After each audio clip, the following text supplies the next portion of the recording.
So I'm broadcasting from Boulder, Colorado. We're expecting our first snow on Monday, Tuesday, up to 6 inches. It was close to 90 today here, so it's really weird what the weather is doing. I was up in the mountains yesterday and found a very beautiful spot of Viriditas, very green, but by Tuesday it'll be covered with snow. But we all know in about 6 months from now it'll be green again, right? And we may be out of this pandemic state and we may be on a physical pilgrimage. But I think it's so important right now to have the opportunity to be virtual in a spiritual way. And so this is, an experiment. I don't think anybody's done this before, at least I haven't. And so I'd like to start this day off with, and the same way we're going to start off each day for the next 12 days, which is the ringing of the bells at the Hildegard House in Fairport Harbor, Ohio. And then from there we'll go to Dr. Reverend Shannon Stringinger, who will lead us into spiritual direction for that day, which will then be followed by a Hildegard Speaks video. After the video, we'll have a short talk by a theologian or an academic that's been curated by Dr. Beverly Kienzle. For today, instead of the short talk, we're going to do a panel with the creators of the Hildegard Way and St. Hildegard Speaks with Dr. Beverly Kienzle, Dr. Annette Esser, and Dr. Shannon Stringinger. So that should help give you guys a sense of why this event is happening. And then we're going to invite you to one breakout room to answer some of the questions that might be given to you. And hopefully we can use those breakout rooms for more community to be made. And if you feel that you want to have separate breakout rooms within those rooms, we can also help facilitate that. So that after every day, there'll be a half an hour of a breakout room. All right, so I am going to go ahead and spotlight our ringing of the bells.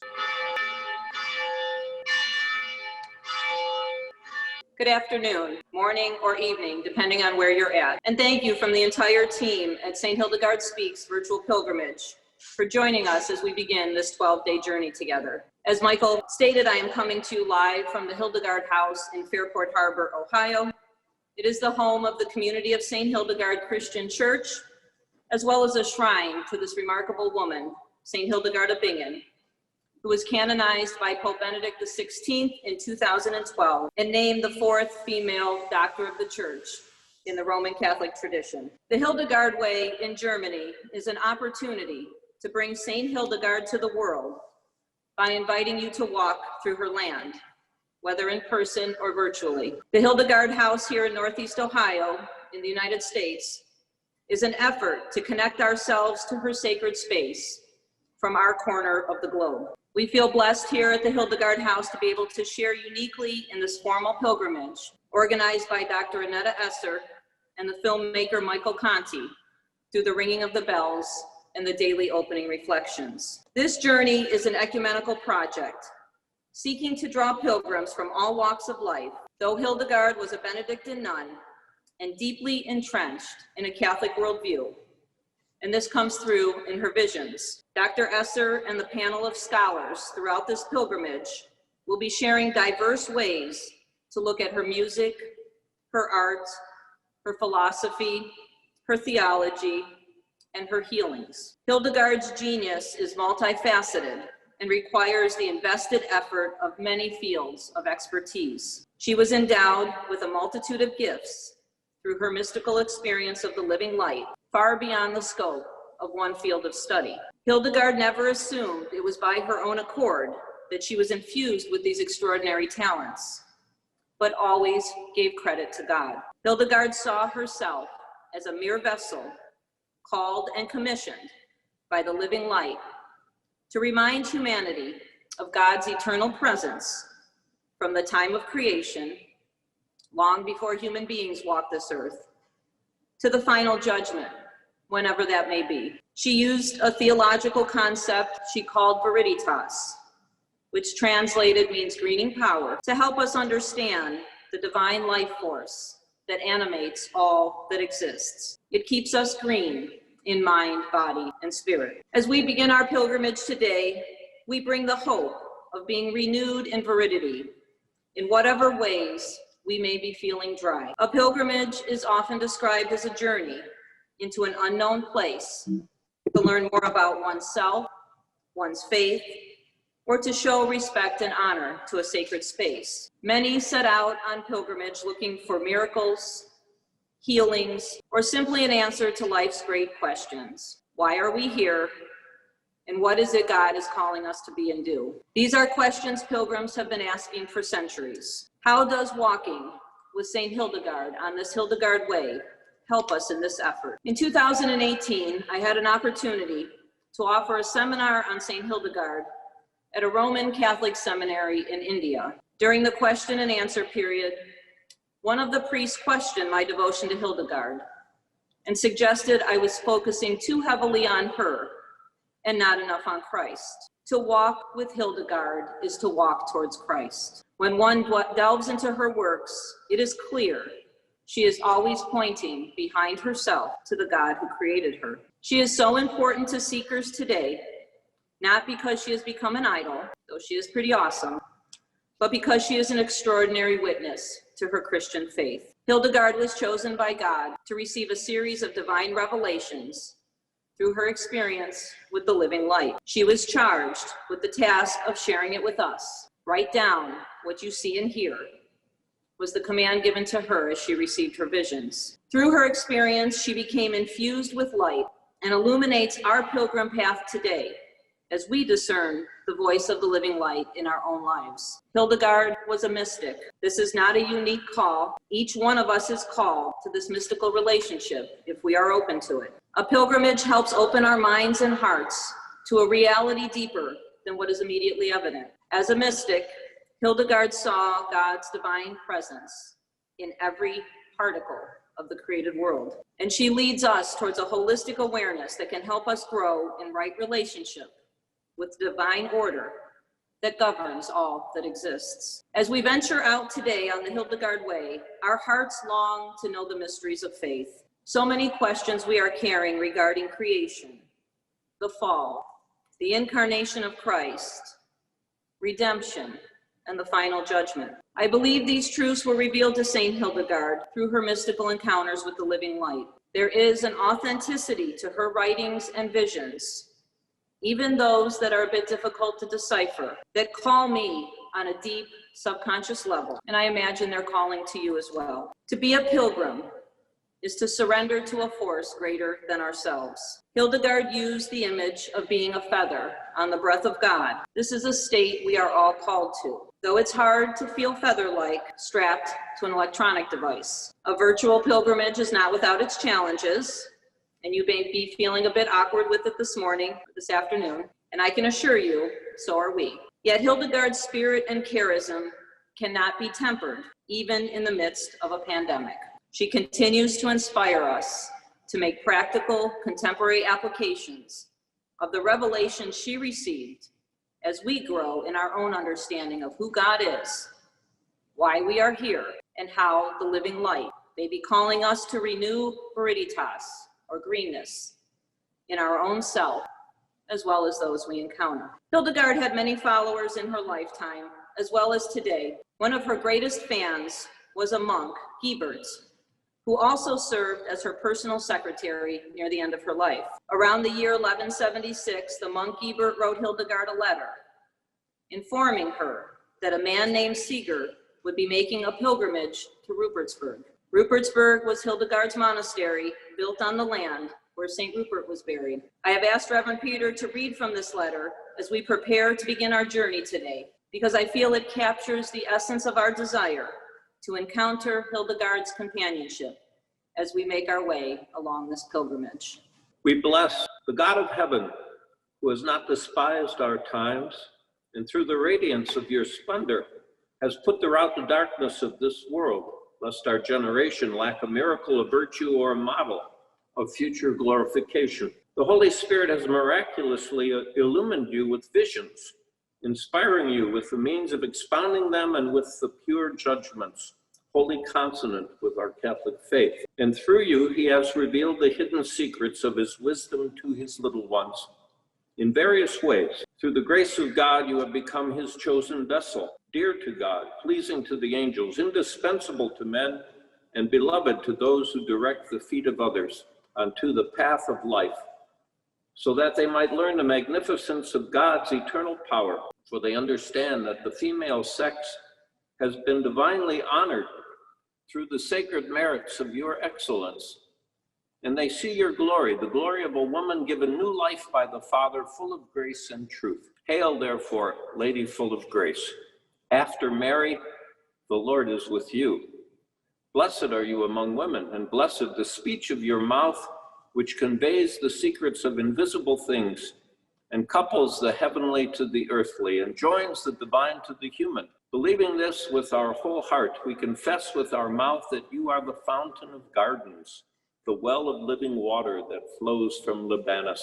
We earnestly bless you in the name of him who has made you such a one. Turn the streams of your learning to the profundities of our queries, and pouring forth a cup of life to our desires, infuse our thirsting spirits with the sober inebriation of the Spirit. Know, beloved lady, that your intent scrutiny of this abstruse matter will be pleasing to us above thousands of gold and silver. Your beloved son, our brother, Siger, is here with us, and marvelously freed, has heeded your counsel and announced his contempt for the glory of this world. He's preparing to make a devout pilgrimage, once again, to the sweet breasts of your consolation. Through him, we in our humility send our greetings to you in the love of Christ and commend ourselves to your holy prayers with full devotion. Furthermore, we beg wholeheartedly that you send back the responses to our questions through him as an envoy. We await the reply to our inquiries with the joy of exultation. Now, for the glory of Christ and the profit of the whole church, ponder diligently and send forth your response, so that the expression of thanks and the voice of praise will resound from generation to generation. Like Siger, we are about to set out to make a devout pilgrimage to the sweet breasts of consolation Hildegard offers, as we commend ourselves to her holy prayers with full devotion and journey along as a pilgrim people. And so we pray, good and loving God, you call us here together on this journey to grow in knowledge, wisdom, and grace. May our efforts be guided and sustained by your living light. As we journey along with our sister, St. Hildegard of Bingen, may the words and images you revealed to her touch our own souls as deeply as they did hers. May our dryness of mind, body, or spirit be restored by your abundant veridity. We ask all of this in your holy name. Amen. We will now watch a video. What do I think about Hildegard of Bingen?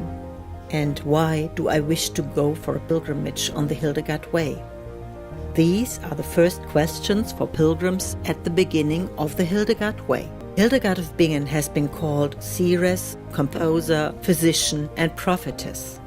She lived in the 12th century in the land of the river Nahe and in Bingen on the Rhine, in the middle of today's Germany. Even though Hildegard already gained fame in her life, it was only 833 years after her death that in 2012 she was canonized and promoted as Doctor of the Universal Church. She received this honor only as the fourth woman amongst more than over 30 men. I am Dr. Annette Esser. I'm a theologian and teacher of art and geography, by the way. So I've been working on Hildegard for 27 years. I've studied in Germany and America, so this is all my perspectives. I'm looking at Hildegard, and also from that literature coming from these different languages in German and English. After receiving my doctorate in theology at the Catholic University of Nijmegen in 2007, I founded the Scivias Institute for Art and Spirituality together with other theologians, artists, and psychotherapists in Cologne. Thereafter, I moved to the home of my maternal family in Bad Kreuz near Bingen. When we heard about that Pope Benedict XVI planned to promote Saint Hildegard, we were very excited about this. Thus, in October 2012, we organized an international conference in Bingen with lectures and workshops in order to celebrate Hildegard. Now we are going to put our hands here and feel a bit this resonance going up and down. So lift the resonance to go up.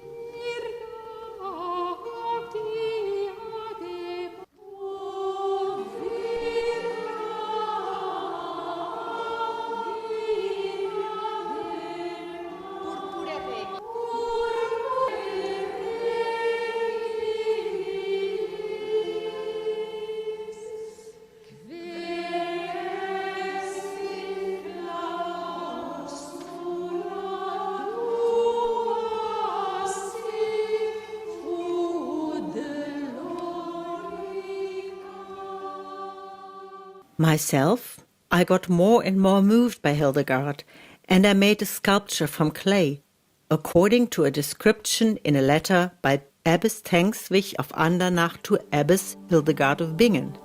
It shows the saint as a virgin with open hair, a bridal rests, the Lamb of Christ in the front, and crosses to the side and the back of the head. The idea was, when I went on the Camino Santiago in Spain, to have such a pilgrimage route here in the land of Hildegard.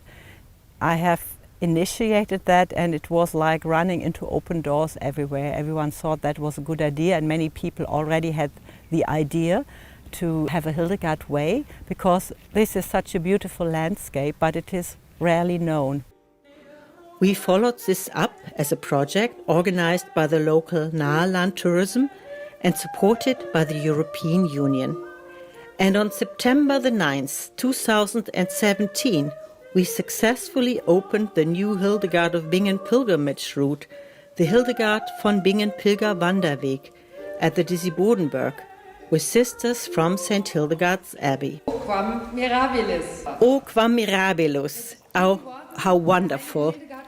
With these words of St. Hildegard, that we also will hear as a song, I welcome you very much. It is 3 years ago that I was sitting in my kitchen with Annette Esser, having a cup of coffee and talking about a heartfelt wish to create a pilgrimage route in the land of Saint Hildegard, the Hildegard Way. We were both enthusiastic. Our only question was, will others be that too? For of course one can dream about many things, but one can never realize this alone. And I have to admit that at the very beginning, when we came up with our idea, many nodded friendly and said, okay, go on with it. But in the course of the 3 years, one could notice that enthusiasm was growing. Wherever we came, there were people who said, oh, this is wonderful, I join in, this is super. This was just what we needed.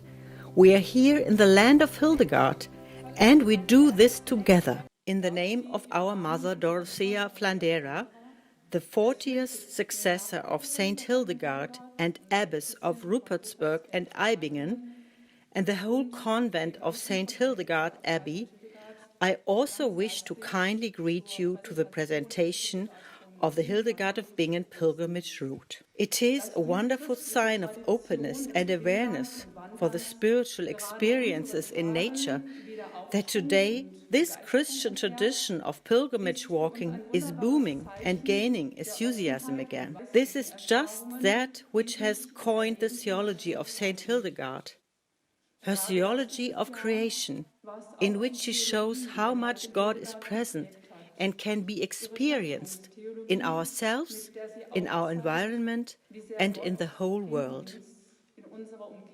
We regard it as a great gift that now this sacred spiritual teaching can also be experienced in the Hildegard of Bingen pilgrimage way. The new way is a true enrichment for the Hildegardian cultural landscape at Rhine and Nahe. And according to our tradition, it offers an outstanding opportunity to bring Hildegard of Bingen her life and her work close to people, and perhaps even to make one or the other experience with oneself or with God.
Yes, I'm very pleased that this is happening today. We, that is Naarland Tourism, and me as initiator and also as a foundress of the Scivias Institute, now also wish to offer pilgrimage tours on these 10 stages of the Hildegard Way. Of course, everybody can walk as much and wherever he or she likes to, for a day, half a day, a weekend, a week. But in future, we will also offer to once walk the whole way. We also offer these tours for groups who come from abroad, international groups. It is also important for us that the tableaux of the Hildegard Way are written in German and English language, for we know that there is an international interest in Hildegard. We will offer these things. This route leads in 10 stages over 140 kilometers from the rocky mountains of Ida Oberstein through the Nahe River Valley to Bingen on the Rhine, and finally across the river to St. Hildegard's Abbey. Most people who look for Hildegard, who search for Hildegard, go to Bingen or to the Disi Bodenberg, and that's about it. And they don't know the historical sites like Sponheim, the monastery, the castle where Hildegard probably was brought in the age of 8. And a lot of historical things have been reviewed over the last 20 years, and we had to rewrite the history of Hildegard. So when I thought of the Hildegard Way in the whole, I thought of going to all those historical sites, but also to follow, thinking about meditation, to really follow Hildegard herself, not to think about what I think about Hildegard, but what Hildegard really thought was important. The first book that made her famous worldwide is the Liber Scivias, the book Know the Ways. I mean, that is really appropriate for a pilgrimage, to think of how to know the ways and, to know the ways.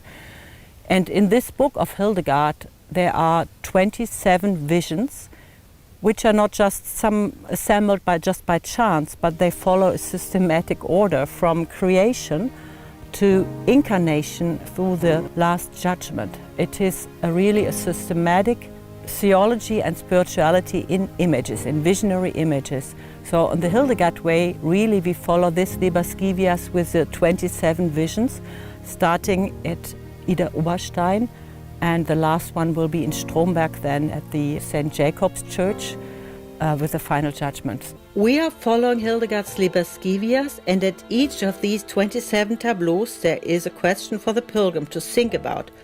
What do I think? Why am I on the Hildegard Way? What do I think the cosmos is? Where is man in the cosmos? What is the origin of evil? What has also been there before creation? What do I think about a good community or the church should be like? And what do I think of all this time of us in being? And will there be a last judgment or last justice for all of us? What is happening on earth in this way? So really we are following Hildegard's own thoughts, which is sometimes very heavy.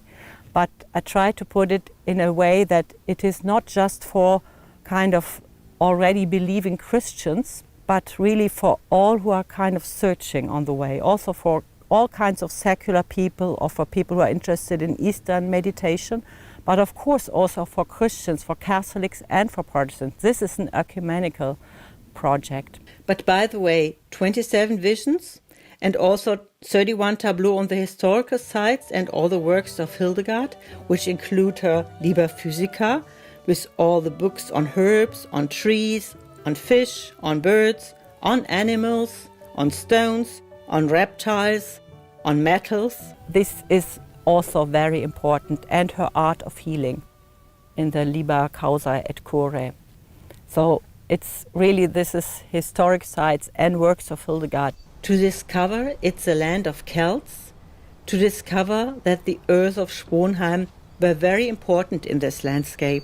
And now, more and more pilgrims come here to the land of Hildegard at all times of the year. We are on an international pilgrimage, and so there are people from America, from Ireland, from South Africa. I've been with pilgrims from Korea, from Canada, from Brazil, and they come here to people who have hardly heard and learned anything about Hildegard.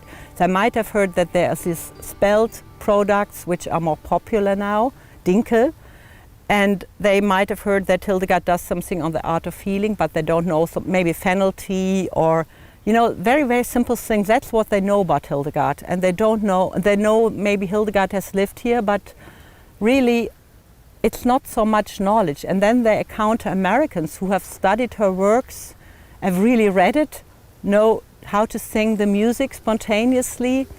It's a real surprise for people here that people from so far away come here just to get to know something on Hildegard in her own land, in her own homeland. So people here who live in these little villages are surprised, and I think Americans are surprised that people here know so little about them. But you know, one interesting encounter I had with an American professor of music. She knew how to sing Hildegard songs, and we were there at the foot of the Dizzy Bodenberg, meeting a man who told us that his grandmother still told the story about the day when Hildegard moved in with Jutta to enter the Dizzy Bodenberg monastery, that this story with all her people on horses and, you know, all this story was told over centuries. So there's still an oral tradition. That was also a surprise for all of us to find out about. In the hot summer of 2019, we decided to also make a series of videos on the stations of the Hildegard Way, to which I had written text. The idea of the videos is really to give not a description of history and facts, but to put Hildegard and what she thinks about that part of her homeland into a picture. So I wrote 9 texts on when Hildegard speaks herself, and that comes out of all my knowledge working on Hildegard. So I write as Hildegard speaks herself about the land where she is. She speaks on stones and the heavenly Jerusalem and so on. Or she talks about her entrance in the Dizzy Bodenberg or the foundation of the Rupertsberg. So we show pictures of that landscape. So this is really for meditation. This is for reflection. This is for the pilgrim who wants to come or has been here and wants a little bit more about it. And to show this beautiful landscape here, the beautiful area where she lived, and everything which is here, trees and fields and rocks and rivers and vineyards. And to show that in combination of what Hildegard thought. So it's more spiritual, imaginative than a dry documentary. With this film and its 10 videos, we invite you now for a journey to the land of Hildegard. We invite you to listen to the story of her life. Welcome to the Hildegard pilgrimage.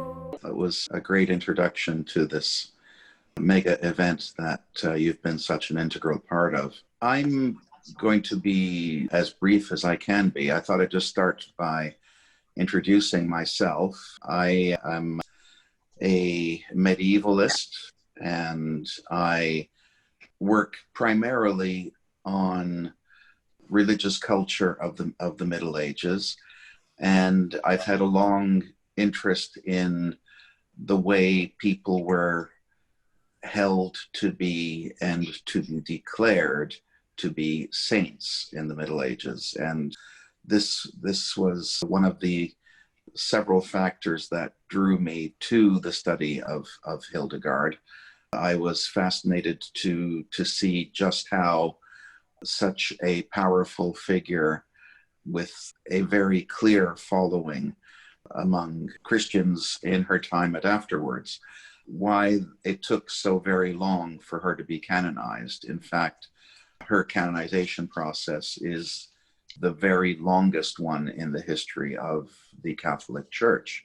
No one has had to wait so long, so to speak, to be declared a saint as Hildegard. And on top of that, as Annette mentioned at the beginning of her video, and Shannon did as well, Hildegard has the rare title of Doctor of the Church. There are only 40 or so in total, and of them only 4 are women. So we're dealing with an exceptional person here. So my interest in canonization and doctorization has been a major factor for me, and also I got to know Hildegard much better by peeking over the shoulder of Beverly Kienzle in her many research projects working on Hildegard, especially her collaboration with Carolyn Musig on the editing and eventually the translation of Hildegard's Gospel Homilies. So that's how I got here talking to you today. But I thought it would be useful for me briefly to ask, before passing the baton back to Michael, to ask each of the other 3 participants how they got their start with Hildegard. In particular, I thought I would begin by asking Shannon, is it the case that Hildegard has been a part of your cultural or spiritual life for as long as you can remember? Or do you have a recollection as to when you first had your initial encounter with Hildegard? Thank you. Yes, I have a very clear recollection of when I met St. Hildegard. So I spent 9 years. I have 3 graduate and postgraduate degree from the diocesan seminary. And so in 2010, I took a brief leave of absence from the program to really discern my own call. I had felt a call to ordination, and being a Roman Catholic minister, that was a conflict of interest. And so I had gone out kind of on my own little sabbatical, if you will. And when I returned to the program, I chose to write my doctoral dissertation in the seminary on the leadership, the kind of a historical overview of the way women have functioned in leadership roles in the history of the church. So this would have been about 2010. And in my research, I came across Hildegard and absolutely fell in love with her. She was one small piece of a much bigger historical survey, and so I wasn't able to give her the attention that I really had wanted to.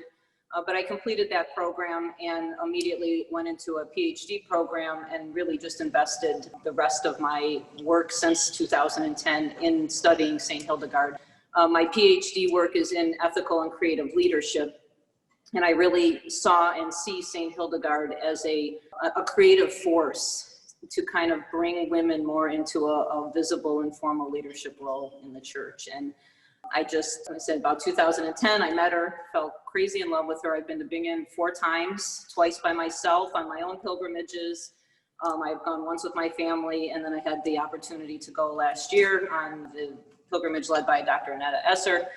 She did mention it was hot. It was one of the hottest weeks I think I've ever experienced, but it was really a profound experience, and I was just so honored to be there. I did have a group ready to go this year. We were supposed to be getting on a plane on Sunday, but clearly we're not going because of the COVID. So this is, the next best thing to being there. But yeah, so 2010, I met her, fell in love, and she's really been my whole life ever since in terms of studies.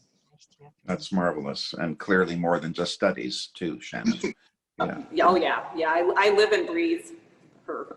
And I love her letters. I fell in love with her letters. We read from a letter from Liber at the beginning.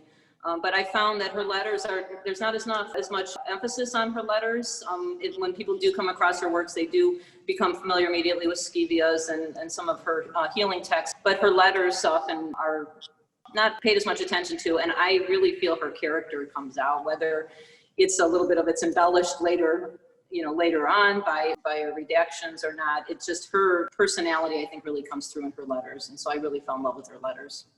I'm really glad you mentioned her letters, Shannon, because I think inevitably, no matter who the writer is, a letter is a window into the soul of the person. And with the case of Hildegard, we have several hundred windows to look in. And there's lots you can say, as you mentioned, with regard to her and her letters, not least that she communicated with all levels of society. And it's not just letters to and from nuns or to curious priests who might have some spiritual or theological questions. She dealt with everyone from the highest ranks of the church and the empire to the most humble local citizens. So to see, reading her letters gives you a great insight, not only into her soul and to her approach to so many different topics, but to the society of her time. It's fascinating. Absolutely. And I see them much the same way St. Paul wrote his letters. She was dealing with practical pastoral issues. I love her letter correspondence from Liber. There's many more than the one we read today because he had a minor obsession with her. But at the same time, you do really just get a sense, I think, of her personality. And she was a character. That comes out in her letters. Oh, yeah. Big time. Well, thanks, you. Shannon. I thought I'd ask the same question to Beverly. Do you have, Beverly, a kind of eureka moment with regard to your encounters with Hildegard, or has she been a familiar friend to you for all these years? Well, I think I have more years than everyone else. All these years are the years that I've been with her, but I also had more years without her. But I discovered her. My eureka moment was finding out, after I found out about her, finding out that she wrote Homilies and that the text of some of the letters are actually the written text of an oral, let's call it a sermon, that she delivered somewhere. And with my background that you share in medieval preaching and sermons, I was so excited because just about everything is written about men, as you know. And Carolyn Music and I have been trying to change that. And so I was just wild. I remember running outside telling people it was as if I had discovered gold outside my office. I was very, very excited. And so that was the eureka moment. And then I found out what it took to do something with those homilies. When I looked at them, I thought, oh, gee, this Latin isn't hard, but what is she talking about? And that took quite a bit longer to figure out. And then there was making the edition, and I was very fortunate to have Carolyn joining as a co-editor, and then to have you. I can't think of anyone better to have looking over your shoulder when you're working on a manuscript than George. So that was a big step. And after doing that, I thought, geez, I had to translate some parts of them already. So I should get the translation out right away before someone else has the idea to use the edition and translate the homilies. And then I found out that I had done so much work that I should write a book about it. And on it goes. So I have a new book coming out, Hildegard of Bingen, Gospel Interpreter, where I develop even more themes and aspects that I find in her homilies on the gospel than I did before. And I well, and I've also experienced her in a more deeply spiritual way. So I'll leave the rest of that for one of my talks. Thank you. Thank you, Beverly. I'll just fill in one tiny blank that some of our viewers may not know, and that is that you have brought to your work on Hildegard not only your magisterial knowledge of Latin, but you have been for many years a specialist in medieval sermons and preaching. And in fact, you served as president of the International Medieval Sermon Studies Society. So your work on Hildegard is exceptional, not simply because of the quality of your work, but as a major part of that quality, it's the cultural and intellectual scholarly baggage that you've brought into that. That's what really makes your work on Hildegard so amazing. And it's also, dare I say it, apart maybe from the Latin edition for some people, your work is incredibly accessible. So I do urge all of our viewers to look up your bibliography, and especially to check out your soon-to-be published book. Annette. Yes.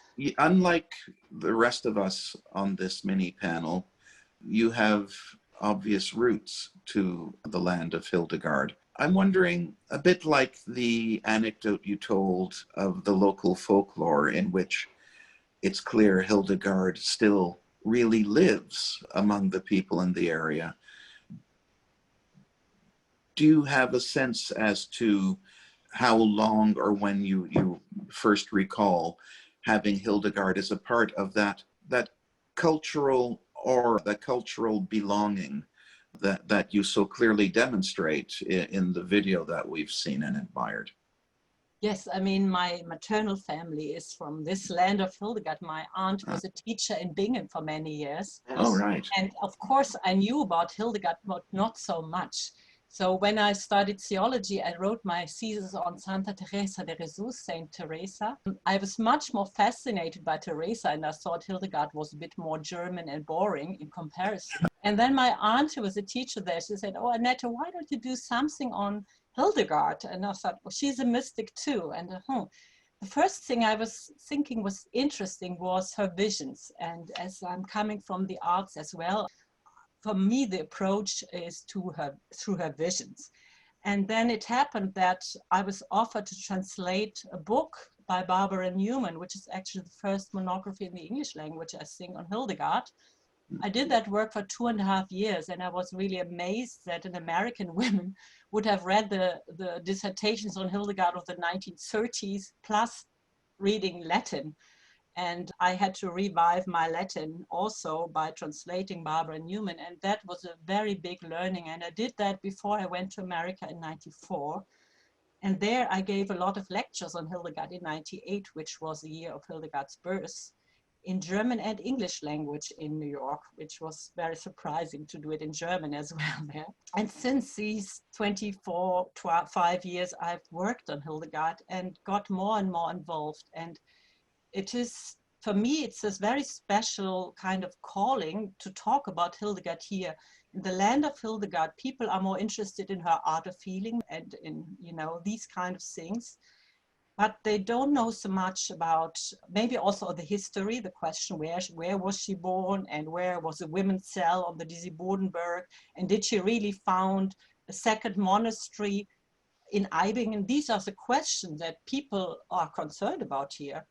And there's a lot of Hildegardens. I'm getting calls, how do we create a Hildegarden here with her herbs and stuff? This is kind of things that people are interested, but not so much in her music as in America, I think, and also not so much in her theology. And as I'm a theologian and artist, that's what I brought here to the land of Hildegard, and also to the Hildegard Way, because there we have all the 27 visions now, the Liber Scivias. And it's really a new one for people here, and that's fascinating. And really, as I said, it is a surprise for them to know that the rest of the world is really interested in this. And the city of Bingen was really asleep, I have to say. since 2012, when Hildegard was canonized and promoted as doctor of the church, suddenly they think, oh, we should do something about her here in her homeland. But that's really rather new. So I'm very excited. That is absolutely fascinating, Annette.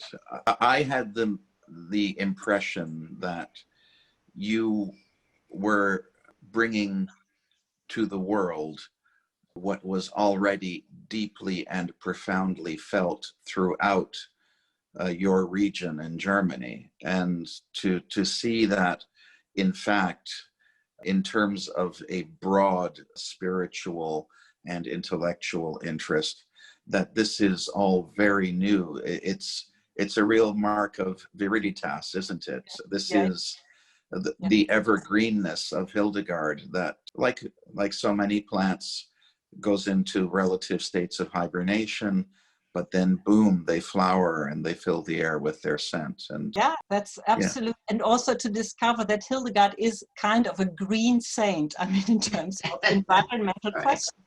That's interesting for politicians here suddenly as well, because it's really, it's so complete and it's holistic, and it really has to do something with the issues of today, which we are concerned about, the environment, about climate issues, and really Hildegard gives answers that of a big surprise and very recent, very actual, I mean, questions of our time, of today. Right. So it's really fascinating.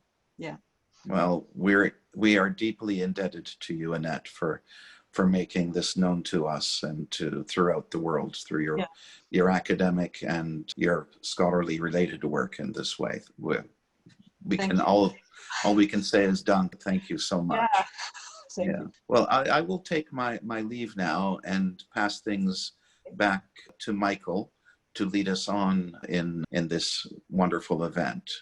Michael. All right, well, I'm back. I was hoping you were going to ask me that same question, so go ahead and ask the question of me too. You know, Michael, I've always wondered. No, I have wondered. We are here today because of you, more than anything else. And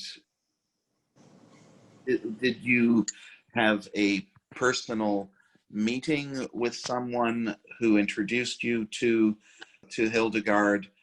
Did you discover Hildegard on your own and then think, this is amazing, I need to meet experts in the field? What was your itinerary, your pilgrimage? Well, that's so. Thank you for asking me that question. It's a great story that I think for me as from my own spiritual growth. I was here in Boulder, and I was being asked to videotape by Susan Evans, who was bringing Matthew Fox to Boulder, and Matthew Fox was doing part of his teaching, the Via Transformativa. And in the Via Creativia, he kept mentioning Saint Hildegard, and so I really didn't know who she was. I was aware of her work from Judy Chicago's piece with the table setting of all these famous women, and I may have seen one of her visions as an art history major, but I didn't know that much about her.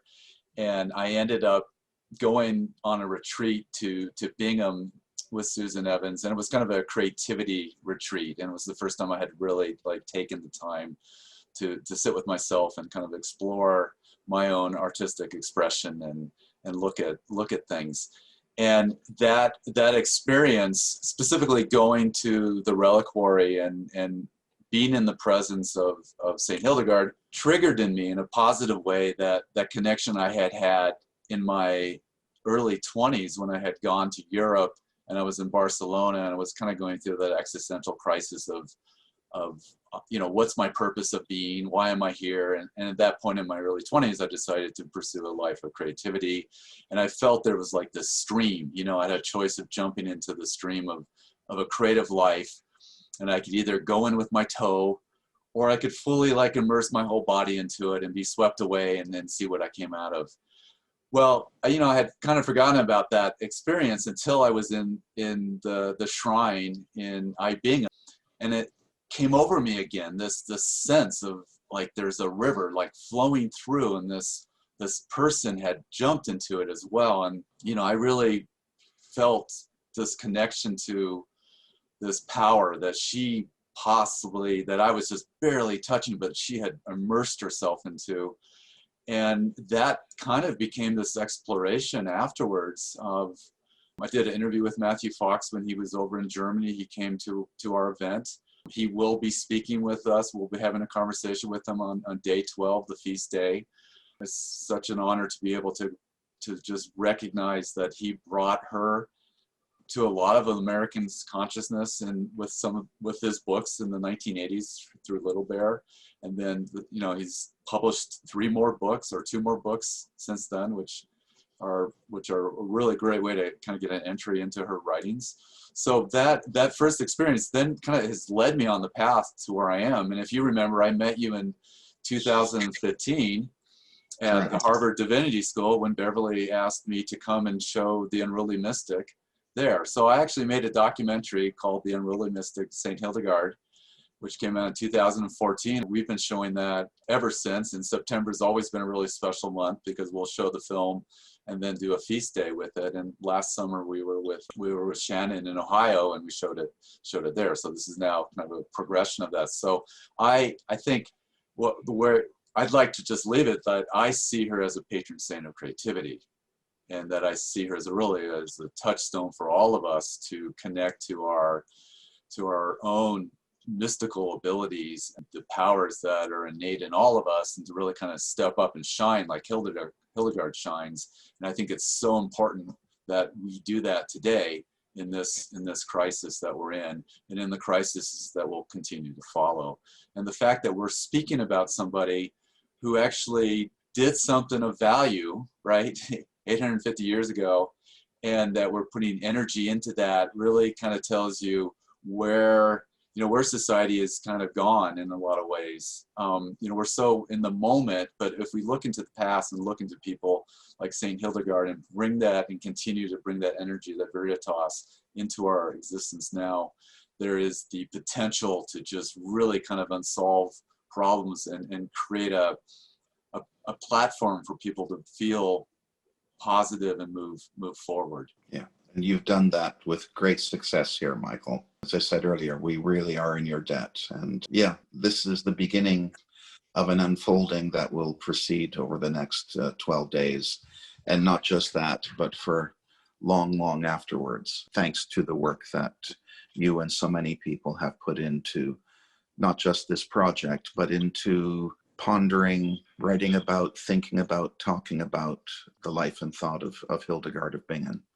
So thanks very much, Michael. And now I will turn it over to you.